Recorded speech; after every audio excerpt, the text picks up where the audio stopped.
They excluded her from the family meeting, not because she was busy, not because she had somewhere else to be. They scheduled it on a Tuesday afternoon while Sara was at work at the job that had been paying half the bills in that household for over a decade, and not a single person in that family sent her a text. No call, no warning. She found out the way she always found out things in that family, too late, by accident, through a comment someone made thinking she already knew. What they decided in that meeting would change everything Sara had built. Her name was not in the documents. Her contributions were not mentioned. 11 years of cooking, cleaning, covering shortfalls, lending money that never came back, driving elderly in-laws to hospital appointments at 6 in the morning, none of it counted. They had looked at everything Sara had poured into that family and decided, quietly and without her in the room, that she did not belong in the outcome. But here is what they did not know. Sara had already found the email, she had already made copies. She had already spoken to someone who knew exactly what those documents meant. And when the moment came, and it did come, Sara did not scream. She did not cry in front of them. She did not beg to be included the way she had spent years begging to be seen. She simply let the truth speak. And truth, when it finally speaks, is louder than anything. Before we go any further, I want to ask you something honest. If you had given 11 years of your life to a family, your energy, your money, your loyalty, your quiet patience, and then found out they had been planning your exit behind your back, what would you have done the moment you found out? Would you have confronted them right away? Would you have walked out the door and never looked back? Or would you have done what Sara did, waited, watched, gathered every single piece of proof, and let the consequence come to them instead of chasing it yourself? Stay with this story, because what Sara chose to do was not what anyone expected. And by the end, you might find yourself rethinking what real strength actually looks like. If this story hit something in you, drop a comment below. Tell me what you would have done at the moment Sara found that email. I want to know. Sara had always been the kind of person who believed that family was something you chose, not just something you were born into. She had grown up in a small, quiet household where love was shown through action. Her mother worked 2 jobs. Her father fixed things around the house on weekends without being asked. Nobody in her family made grand speeches about loyalty. They just showed up. That was the standard Sara carried into every relationship she ever built. And it was the standard she carried into the family she married into at the age of 27. His name was Daniel. She had met him at a mutual friend's birthday dinner. He was charming in a quiet way, not loud about it, not performing for the room, just genuinely warm with people. He laughed easily. He asked questions and actually listened to the answers. Sara was not looking for anyone that night. She had just come off a long work week and almost hadn't shown up. But she sat down next to him at that table, and by the end of the evening they had talked for 3 hours without either of them noticing how much time had passed. They dated for 2 years, then they got engaged. Then they got married on a Saturday in October with yellow flowers and warm light and a small group of people they actually loved. Sara remembered that day as one of the happiest of her life, not because the wedding was perfect, there were small things that went wrong, as there always are, but because she felt genuinely and completely that she was building something real. She felt chosen. She felt like she was walking into a future that made sense. What she did not fully understand, yet, was the family she was walking into. Daniel's mother, Margaret, was a woman who had opinions about everything and softened none of them. She was 71 when Sara married Daniel, short and solid with iron gray hair she wore in the same tight bun every single day. She had 3 children, Daniel, his older brother Robert, and his younger sister Claire, and she ran her relationship with all 3 of them with a quiet intensity that Sara would spend years trying to understand and eventually stop trying to excuse. Margaret was not cruel in obvious ways. She never screamed at Sara. She never threw things or made scenes at dinner tables. What she did was more quiet than that and more corrosive. She compared, she excluded. She rewrote small moments after they happened so that Sara always came out slightly wrong in the retelling. Sara would cook a full holiday meal and Margaret would tell someone later that she had helped significantly, as if the meal had been a group effort. Sara would drive Margaret to a specialist appointment 2 hours away, and Margaret would mention it to Daniel as something Sara had offered to do, as if it had not been a quiet request wrapped in a guilt trip the week before. Sara noticed, of course she noticed, but in those early years she told herself what kind people tell themselves when they are trying not to make trouble. She said Margaret was from a different generation. She said Margaret had raised her children alone after her husband passed, and that kind of woman builds walls. She said it would get better when Margaret got to know her. She said a lot of things that gave Margaret the room to keep doing what she was doing. It did not get better. The first real sign that something was deeply wrong came about 3 years into the marriage. Sara and Daniel were trying to buy their first home. They had been saving carefully, living below their means, turning down vacations and cutting back on everything they did not absolutely need. Sara had a stable job in hospital administration that paid reasonably well, and she had been putting away a fixed amount every month since before they got married. Between them, they had enough for a deposit on a modest house in a neighborhood they liked. They were close. They were excited. And then Daniel came home one evening looking pale and sat down at the kitchen table without taking off his coat. His mother needed money, not a small amount. A significant amount, nearly the full figure they had been saving, because Margaret had co-signed on a loan with Robert years earlier and Robert had stopped making payments and the bank was now coming after Margaret directly. Daniel looked at Sara and said he needed them to cover it. He said it was temporary. He said Robert would pay it back within 6 months, 8 months at the most. He said they would still be able to buy the house just a little later. He said family first. He said he was sorry. Sara looked at her husband sitting at that kitchen table in his coat and she felt the first cold pull of something she could not name yet. She did not say no, she thought about saying no. She sat with the feeling for a moment, a brief moment, and then she heard herself say, okay, we'll figure it out, because she loved Daniel, because she believed him, because she thought that this was what you did for family. They gave Margaret the money. Robert never paid it back. They did not buy the house for another 4 years. Sara did not bring it up again. She filed it away in the part of her mind where she kept the things she was choosing to absorb rather than fight over. She told herself it was one situation. She told herself that marriages required compromise, and sometimes compromise meant giving more than you planned to. She went back to saving. She went back to showing up. She kept doing what she had always done. But the money did not stop there. Over the next several years, Margaret's requests arrived in different shapes and at different times, but they arrived with a consistency that Sara eventually recognized as a pattern. There was money for a roof repair on Margaret's house that turned out to cost 3 times the original estimate. There was money for Claire's car when Claire's transmission failed and Claire could not get to work. There was money for a deposit on a small apartment for Robert when Robert moved cities and needed to get back on his feet. Each time, Daniel came to Sara with the same expression, apologetic, uncomfortable, but committed to the answer before the conversation had even started. Each time, Sara said yes or said nothing, which amounted to the same thing. She kept her own accounting, not to be suspicious, not to build a case, but because numbers were part of how Sara thought and she needed to know where things stood. The total across those years was not small. When she finally added it all up quietly one evening while Daniel was watching television in the next room, she sat with the number for a long time. It was the price of a car. It was more than a year of her salary. It was the difference between the life they had planned together and the life they were actually living. She brought it up to Daniel once, carefully, during a rare quiet evening when neither of them had work the next morning. She did not present it as an attack. She presented it as a conversation she thought they needed to have. She said she loved his family and she wanted to keep helping them, but she needed them both to agree on a limit. She needed them to decide together what they could give without damaging what they were building. Daniel listened. He nodded in the right places. He said she was right and that he understood. He said things would be different going forward. He kissed her forehead and went to make them both tea, and when the tea was ready, they talked about something else entirely. Nothing changed. What changed instead was something Sara did not catch right away. The family's warmth toward her, which had always been polite rather than genuine, began cooling in a way she could feel but not quite see.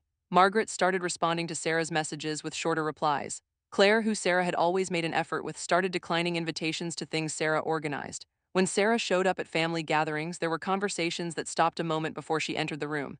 She noticed these things the way you notice a smell. You cannot always see the source, but you know something is there. She asked Daniel about it once. He said she was imagining things. He said his family loved her. He said she was being a little sensitive. He said it in a gentle voice, not a harsh one, and that made it harder to push back on because Sara was not a dramatic person. She did not want to be the woman who saw problems everywhere. She did not want to be difficult.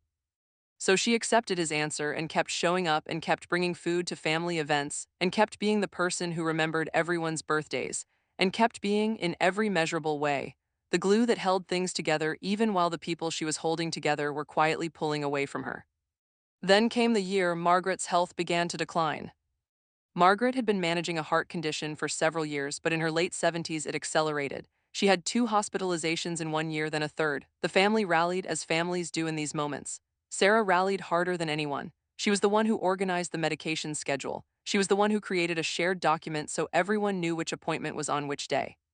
She was the one who drove Margaret to specialists, who sat in waiting rooms with a book and no complaint, who learned the names of Margaret's doctors and built relationships with the nursing staff so that Margaret always got responsive care. Daniel appreciated it. He said so often. He told Sara she was incredible. He said his mother was lucky to have her. Margaret never said that, not once. She thanked Daniel for arranging things. She thanked Robert for showing up to the big appointments. She thanked Claire for the flowers she brought to the hospital. She looked at Sara with something that might have been gratitude but came out as assessment, as if she were calculating something. Sara told herself Margaret showed love differently. Sara told herself she was not doing any of this for the thanks. She told herself she was doing it because it was the right thing, and she believed that. She genuinely believed that, but somewhere under the belief, something was beginning to harden. A slow, quiet hardening. The kind you do not notice until you press on it and find it no longer gives. Margaret passed away 8 months after her third hospitalization. She died on a Wednesday morning in early spring with Daniel and Robert in the room and Claire on a video call from 2 states away. Sara was in the hospital, but she was in the hallway, having stepped out to give the family a private moment, and she never stepped back in before it was over. Nobody came to get her. She sat in a chair in that corridor with a coffee she had stopped tasting and listened to the sound of footsteps and thought about nothing at all. The funeral was a quiet, dignified service. Sara helped plan it. She wrote the program, she called the florist. She coordinated the catering for the reception afterward. She stood beside Daniel throughout the entire day and held his hand and meant it every second of it, because whatever complicated feelings she had about Margaret, Daniel was her husband and this was his mother, and grief did not ask for perfect timing. 2 weeks after the funeral, the will was read. Sara was not in the room. She had not known the will reading was happening that day. Nobody told her. Daniel left that morning saying he had an appointment downtown. He did not say what kind of appointment. He was gone for 4 hours. When he came home, Sara was making lunch and she asked how his morning was, and he said fine, quiet, and went upstairs to change his shoes. She found out about it 3 days later from an entirely unexpected source. Margaret's neighbor, an older woman named Yvonne who had known the family for 30 years and who had always been kind to Sara at the street level. The way neighbors are kind when they have no reason not to be. Yvonne stopped Sara outside the grocery store and said in a sympathetic voice that she hoped everything was working out with the estate, given how complicated these things could get. Sara smiled and said yes, these things were always complicated, and thanked Yvonne and drove home in complete silence. She sat in the car in the driveway for 11 minutes. She counted, then she went inside and she did not say anything to Daniel about what she had just learned. She said hello, she made dinner, she asked about his day. She watched his face the entire evening for any sign that he planned to bring it up himself. He did not. He watched televis. Ian, he went to bed, he kissed her good night. Sara lay in the dark and felt the shape of what was happening begin to come clear. She did not go looking through Daniel's things. She did not snoop through his phone or search his email. She did not need to, because 3 days after the conversation with Yvonne, she found the document by complete accident. She had been looking for a copy of their joint insurance renewal on the shared home drive. They kept important documents in a shared folder they had both used for years, and there it was, sitting in a subfolder she had not seen before. A PDF. The file name included the word estate and Margaret's last name. Sara opened it. She read it carefully, she read it twice, and then she sat very still for a very long time. The document was not the final will. It was a letter from the estate attorney to Daniel and Robert and Claire, dated the same week Daniel had gone to that appointment downtown. It outlined the key provisions of Margaret's estate and asked each recipient to review and confirm their understanding before the formal distribution process began. It was addressed to all 3 children. It referenced the primary beneficiaries by name. Sara's name was not among them. That was not the part that undid her. Wills are personal things. Margaret was under no legal obligation to include Sara. Sara understood that. What undid her was a single paragraph near the bottom of the letter, a paragraph that described a specific fund, a family support fund that Margaret had established years earlier, and the note attached to it. The note, in plain legal language, said that the fund had been drawn upon significantly over the preceding 8 years to cover various family expenses, and that these draws had been documented and approved by the primary account holder, and that the remaining balance would now be distributed equally among the 3 named children. Sara read that paragraph 3 times. She pulled up her own records. She pulled up the list she had kept quietly over the years of every amount they had given. She cross-referenced. She sat with a calculator on her phone and ran the numbers 3 different ways. Every single dollar they had given Margaret's family over the past 8 years. The roof, the car, Claire's apartment deposit, Robert's fresh start, all of it had been going through a fund that Margaret controlled. A fund that Margaret had drawn from strategically in a way that made the transfers look like family generosity from Daniel and Sara's household, while the remaining principal sat safely in a separate account growing under Margaret's name, ready to be distributed to her 3 children.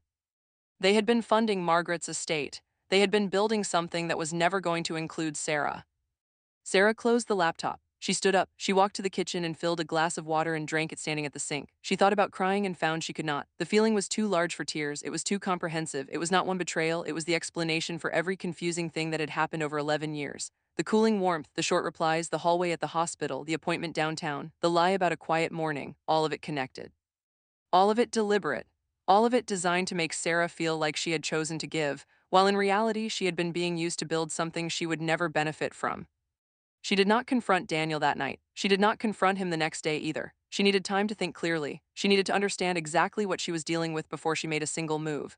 Sara was not impulsive. She had never been impulsive. It was one of the things Daniel had once called one of her best qualities in the early years before he apparently decided her patience was something else to quietly exploit.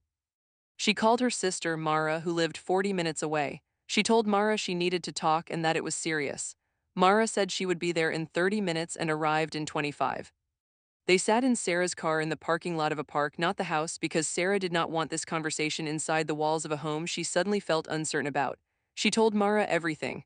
Not the emotional version, she kept that locked for now, but the factual version.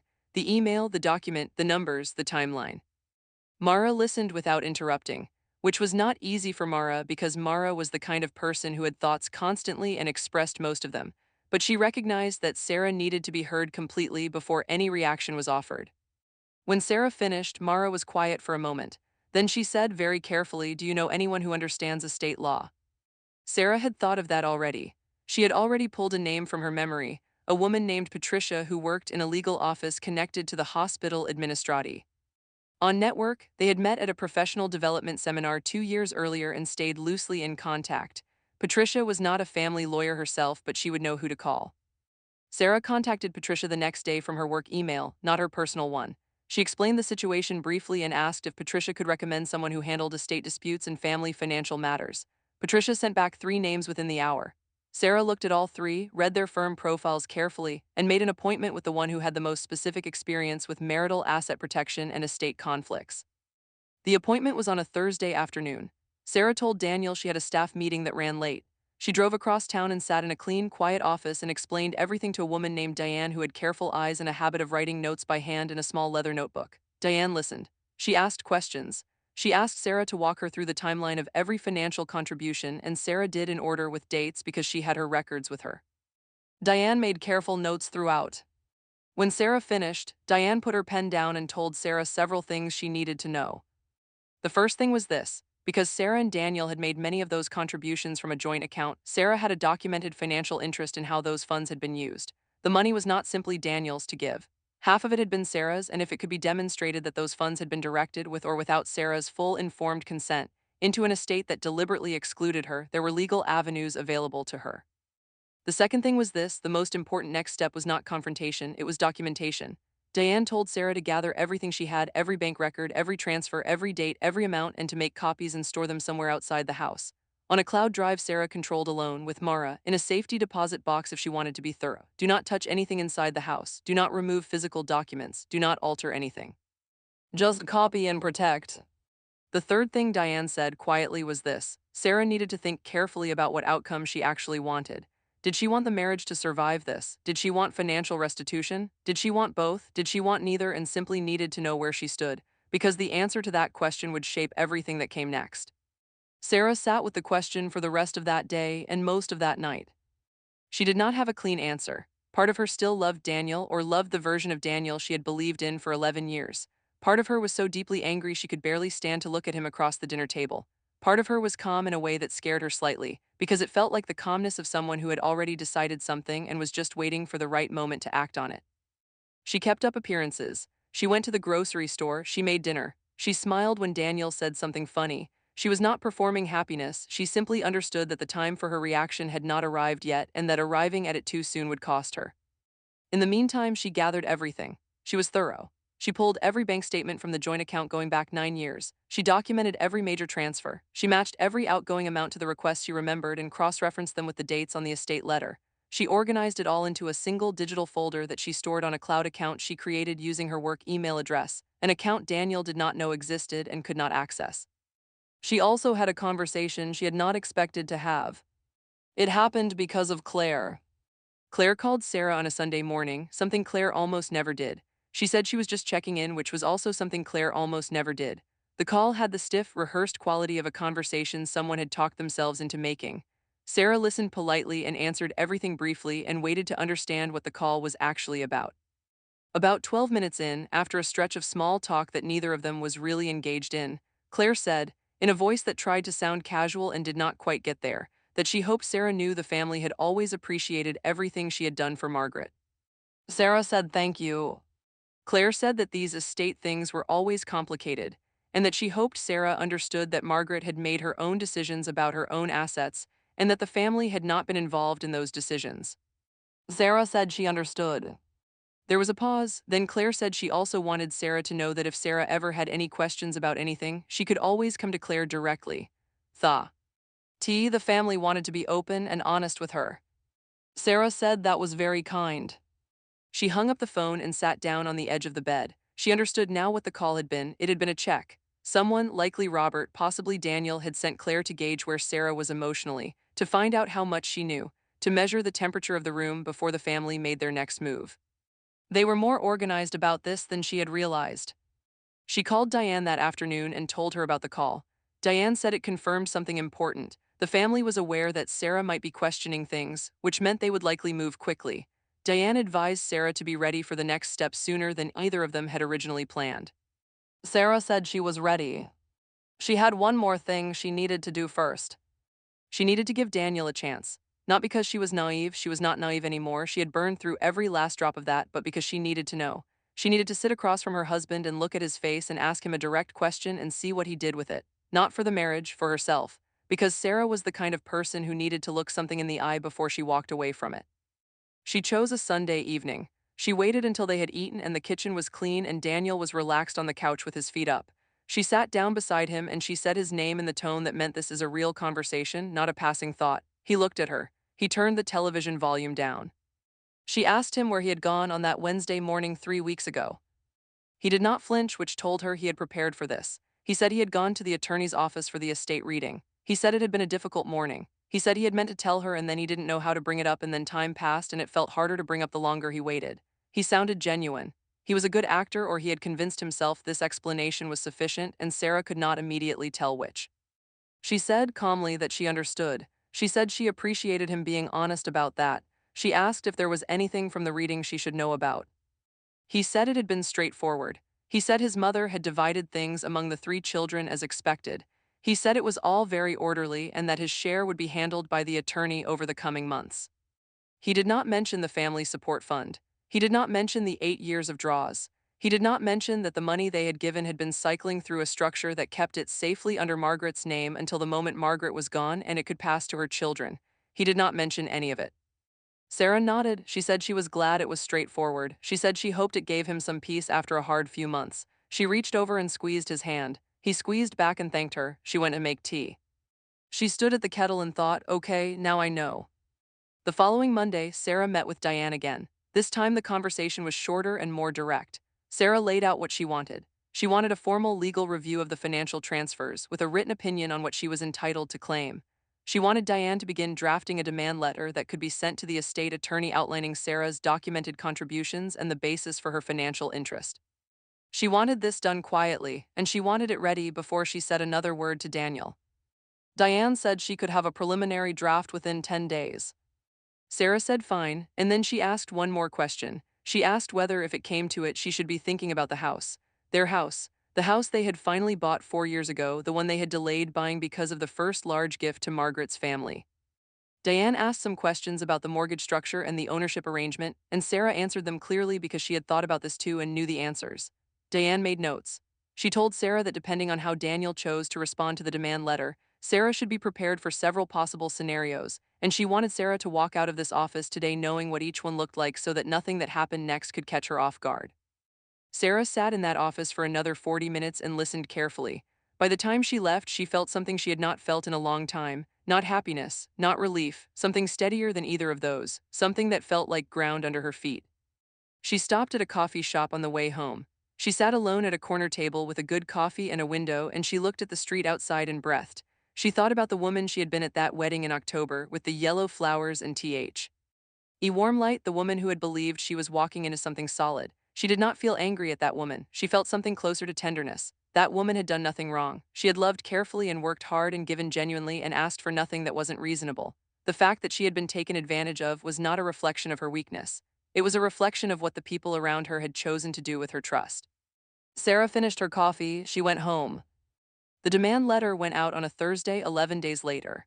It was sent by Diane's office directly to the estate attorney, with copies to Daniel, Robert, and Claire. Sara had told Daniel it was coming on the Wednesday evening before it arrived, in another quiet conversation at the kitchen table. She told him simply and without drama that she had been reviewing their financial history and had spoken to an attorney, and that he would be receiving a letter tomorrow that outlined her legal position. Daniel stared at her. She watched him move through several expressions in the space of about 4 seconds. Disbelief, then something that looked very much like fear, then a rapid calculation she could almost see happening behind his eyes, Then he tried to land on something that looked like injured confusion, which was the expression of a person trying to reclaim moral ground they were no longer standing on. He said, "Sara, what is this? Why would you go to an attorney? We can talk about this." She said they could absolutely talk about it. She said her attorney's contact information was in the letter and that she was open to any conversation that happened with both their legal representatives present. He said he couldn't believe she was doing this. He said this wasn't who she was. She looked at him for a moment before she answered that. She said, "Actually, this is exactly who I am. You just never expected me to be it in this direction." She went upstairs. She heard him on the phone for a very long time that night. She did not try to hear what he was saying. She did not need to. What followed in the next 3 weeks was not the explosion Sara had half expected.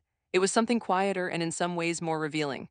Robert called her. He was not hostile, he was smooth, the way Robert always was, the way people are smooth when they want something. He said there had clearly been a misunderstanding and that the family had always considered Sara one of their own and that he was sure they could resolve this without involving lawyers. He said the phrase, "keeping this in the family," 3 times in one phone call, which told Sara exactly how he viewed her position. She told Robert that her attorney would be in touch. Claire sent a long text message. It was different in tone from the phone call 3 weeks earlier, more panic beneath the politeness.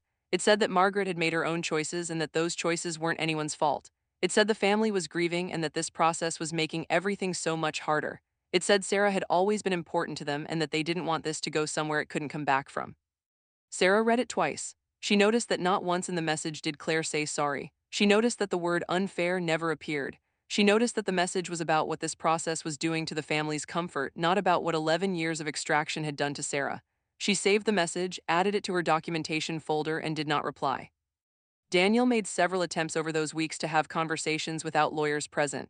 Sometimes he was sad, sometimes he was frustrated. Once he was briefly angry in a way that passed quickly when Sara did not respond to it. She was not cold to him, she was not punishing him, she was simply no longer available to be managed.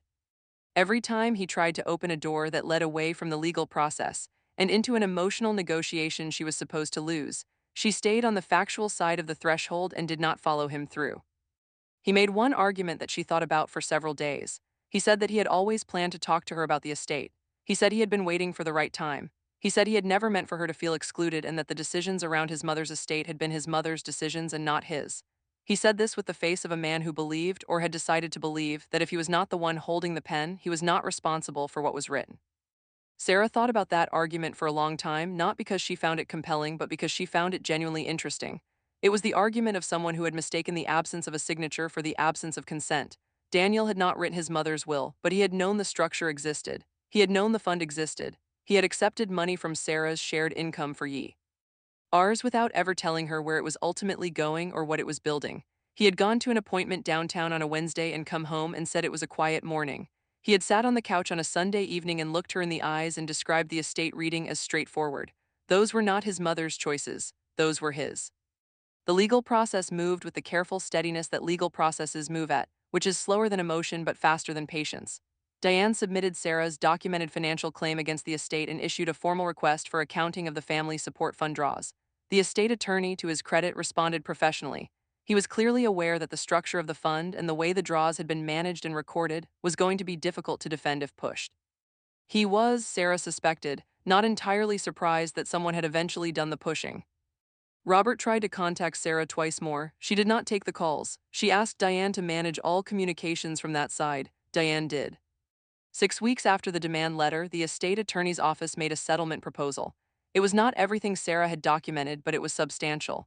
It was enough to represent in concrete financial terms a significant portion of what Sara and Daniel's joint money had contributed over the years, reframed appropriately for legal purposes. It was real. It was money Sara could use. And it came without a trial, without a public fight, without Sara ever having to sit in a courtroom and watch Daniel and his siblings pretend they had no idea what had happened.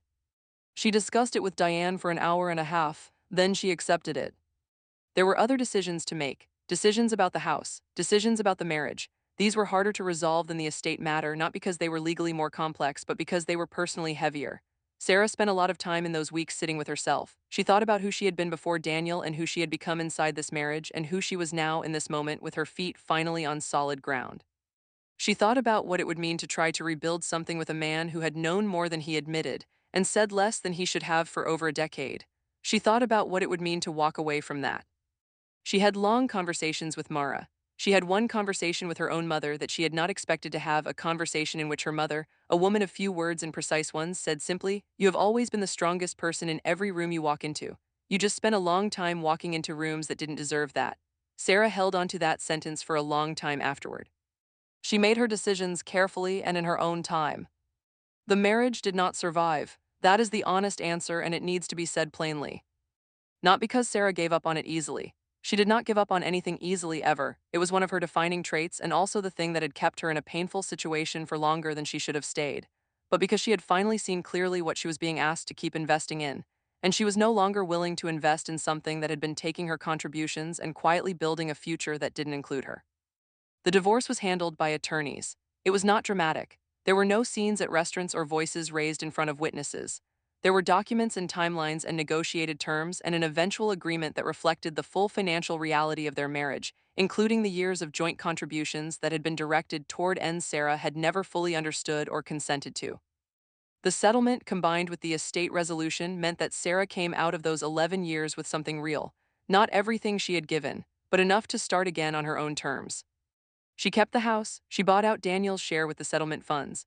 She stood in the kitchen on the first morning she was officially the sole owner and made herself a cup of coffee in complete silence and looked at the window over the sink that she had always loved because of the light it let in at 7 in the morning. The light was still doing the same thing it had always done.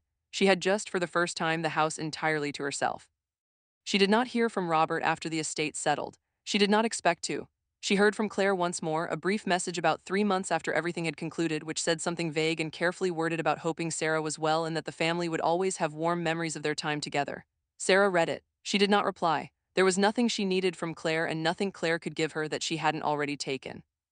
Daniel she saw twice more in the legal process, and not after that. She did not wish him harm. She genuinely did not. She thought about him sometimes in the quiet evenings in the house that was now fully hers, and what she felt was not hatred or bitterness but something more like clarity. She saw him clearly now in a way she had not been able to for years.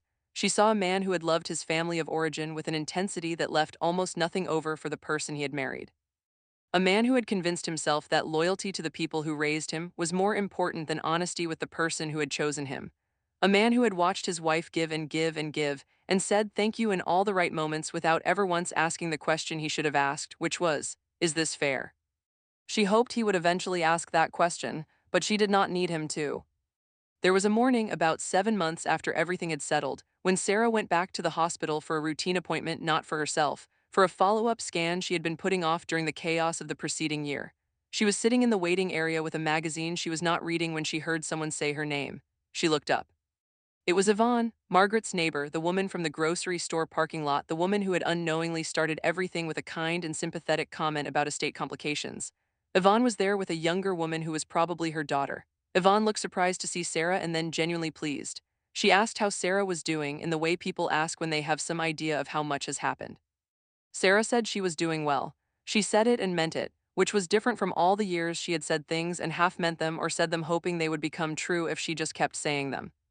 Yvonne said she was glad to hear that.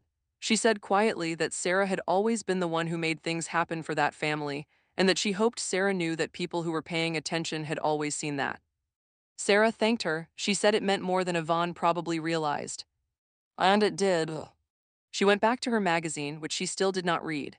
She sat in the clean fluorescent light of the waiting room and thought about the last 11 years and did not try to make them mean something neat or comfortable. They had happened. She had loved genuinely and worked hard and given more than she should have and been used in ways she had not fully understood until it was almost too late. That was the truth, and it did not require a bow on top of it. What it required was exactly what Sara had done. She had seen it clearly, she had gathered the evidence, she had found the right people, she had made the right moves, and she had stopped trying to hold something together that had never truly included her. She was 41 years old, she had her house, she had her job, she had Mara who checked in every 3 days with no particular agenda. She had her mother who was 70 and sharp as ever and who still gave precise, necessary sentences when asked. She had her own salary, her own accounts, her own plans, and her own mornings with coffee in that good kitchen light. She had herself. She had rebuilt herself back to herself, actually, which was different from just having yourself, because rebuilding implied that you had gone somewhere and come back. And Sara had gone somewhere dark and confusing and full of years she could not get back, and she had come back from it carrying exactly what she needed, which was the clear knowledge of who she was and what she was worth and what she would never again silently agree to absorb. She was called in for her appointment. She stood up. She straightened her jacket. She walked through the door. She did not look back. That is not a dramatic ending. It is not a scene from a film where someone walks away in slow motion while something explodes behind them. It is just a woman who paid attention, gathered evidence, found help, made decisions, and built something solid from the wreckage of something that was never as solid as she believed. It is just Sarah, choosing herself with the same quiet thoroughness she had once chosen everyone else. And that, in the end, was more than enough. Sarah did not win because she screamed the loudest. She did not win because she made the biggest scene or sent the most devastating text or showed up at someone's door at midnight with everything she had discovered.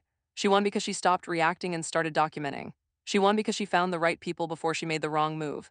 She won because she finally understood that the most powerful thing a person can do when they have been used for years is stop being available to be used again.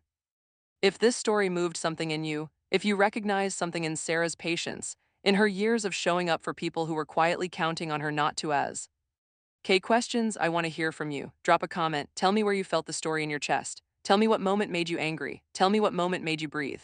And if you know someone who is still in the part of the story before Sarah found that document, still absorbing, still excusing, still giving to people who are quietly building something without them, share this with them. Sometimes the most important thing a story can do is let someone see that the exit door was always there. They just needed to know they were allowed to use it.